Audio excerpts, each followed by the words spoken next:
आज की मेरी इस वीडियो में हम बात करेंगे पित्त दोष क्या है, पित्त बढ़ने के लक्षण क्या होते हैं, पित्त घटने के लक्षण क्या होते हैं और इसे संतुलित मीन्स बैलेंस करने के लिए हमें क्या उपाय करने होते हैं। क्या आपको भी अपने शरीर से दुर्गंध आती है, तेज दुर्गंध आती है, आपको भी जल्दी गुस्सा आ जाता है, ज़्यादा पसीना आता है, तो जान लेना चाहिए कि आप पित्त प्रकृति के व्यक्ति हैं। मैंने पहले भी वात पित्त कफ के लक्षण के ऊपर एक संक्षिप्त वीडियो बनाई थी और वात दोष के ऊपर एक डिटेल वीडियो बनाई है। उन दोनों का लिंक मैं डिस्क्रिप्शन बॉक्स में डाल रही हूँ आपकी सहूलियत के लिए। नमस्कार, मैं डॉक्टर सपना अरोड़ा, एक आयुर्वेदिक ग्रेजुएट जिसको कि अपनी इस आयुर्वेदा रिलेटेड फील्ड में 35 ईयर से भी ज़्यादा का एक्सपीरियंस है।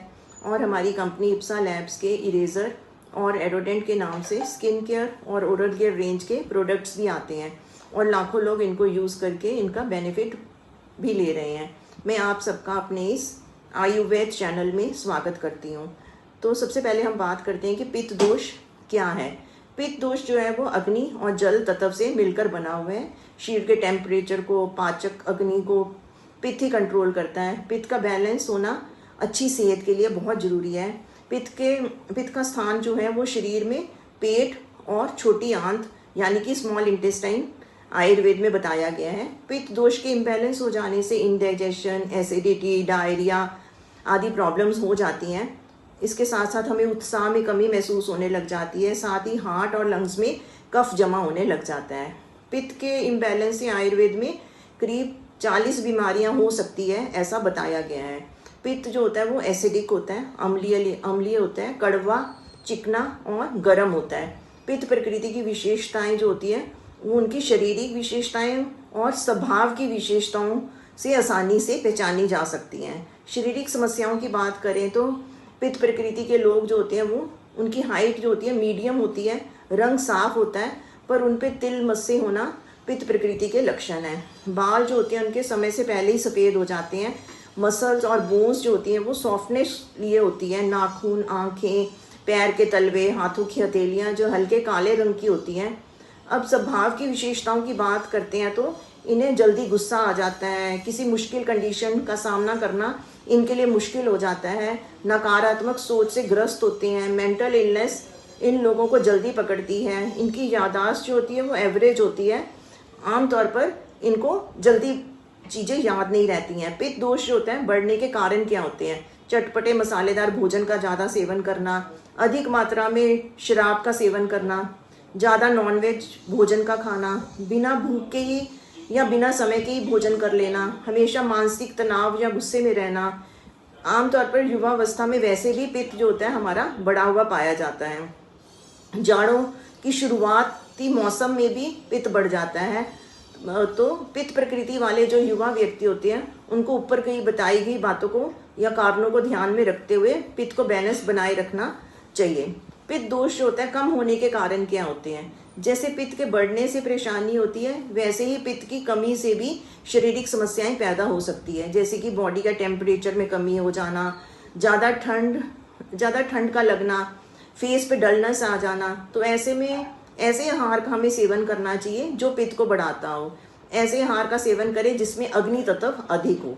पित्त बढ़ जाने के लक्षण क्या होते हैं? जब शरीर में जलन, गर्मी लगना महसूस हो जाए तो हमें समझना चाहिए कि पित्त बढ़ गया है। ज़्यादा पसीने का आना, स्पेशली अंडर आर्म, सोल्स, हाथों की हथेलियों पर आना, शरीर से बदबू का आना, ज़्यादा गुस्सा आने लग जाना, थकावट महसूस होना, नींद में कमी होना, मुंह, गला आदि का पक जाना, मुंह के स्वाद खट्टा हो जाना या कड़वा हो जाना, खट्टी खट्टी डकारें आना, चक्कर आ जाना, बेहोशी हो जाना, ठंडी चीज़ों और ठंडा पानी पीने का ज़्यादा मन करना, स्किन, यूरिन, नेल्स का रंग जो होता है वो पीला हो जाना। अगर मेरे द्वारा बताई गई इन लक्षणों में से 3 या 4 भी आप महसूस कर रहे हैं तो ये समझ लेना चाहिए कि आप पित्त दोष से प्रभावित हो चुके हैं और इसकी चिकित्सक के पास जाके उनसे परामर्श करना चाहिए और उसका प्रॉपर उपचार करवाना चाहिए। उपचार जो हम कर सकते हैं उसमें आता है ठंडे तेल से शरीर को मसाज करें, ठंडी जगह और छाया में कुछ देर जरूर टहलें, ठंडे पानी से नियमित स्नान करें, अगर आपको स्विमिंग आती है तो स्विमिंग करें, और गाय का घी का सेवन अच्छा माना जाता है। दालों का सेवन, सब्जियों में गाजर, शिमला मिर्च, खीरा, हरे पत्तीदार सब्जियां फायदेमंद हो सकती है। एलोवेरा का जूस हम पी सकते हैं। पुदीने की पत्तियां शरीर की गर्मी को कम करती हैं तो इसलिए हमें और पित्त दोष को शांत संतुलित करने में काम करती है। इसलिए हमें पुदीने की पत्तियों का सेवन करें, आंवले का सेवन कर सकते हैं जो कि प्राकृतिक रूप से पित्त दोष का नाशक है और पाचन क्रिया को इम्प्रूव करता है और विटामिन सी से भरपूर होता है। इसके लिए हमने आंवला 2 आंवला लेकर उसको 2 गिलास पानी में रात भर भिगो के रख देना है और सुबह उसको छान लेना है और उसमें थोड़ा हल्का काला नमक और भुना हुआ जीरा डालकर उसको पीना है। तो आपको पित्त दोष जो है वो शांत हो जाएगा। रोजाना हमने ऐसे ही पीना है। ऐसे ही हम सौंफ का पानी भी पी सकते हैं जो कि ठंडक प्रदान करता है।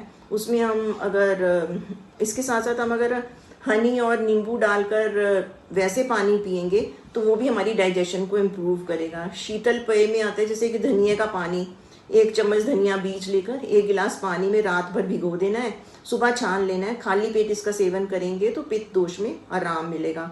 सौंफ का पानी जैसे मैंने पहले बताया उसको भी इसी तरह रात भर भिगो देना है और सुबह उसको छान कर पिएंगे तो हमें ठंडक मिलेगी।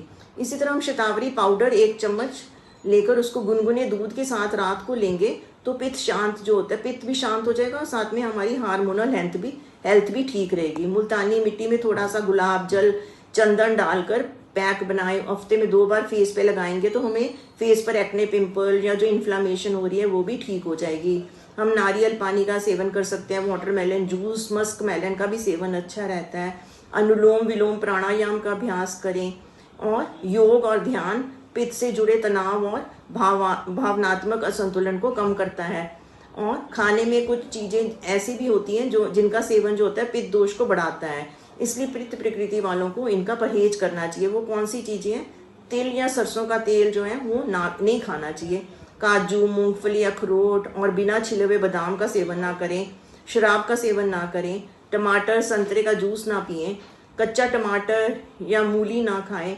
इन सब उपायों में से आप कुछ भी उपाय अपनी सहूलियत के हिसाब से रेगुलर फॉलो करेंगे तो निश्चित रूप से आप पित्त दोष को बैलेंस कर पाएंगे। अगर आपको मेरा ये वीडियो पसंद आया है तो इसे लाइक करें, शेयर करें और अपना सवाल कमेंट बॉक्स में डालकर पूछें। आयुर्वेद चैनल को सब्सक्राइब करना ना भूलें। स्वस्थ रहें, प्राकृतिक रहें। Thank you.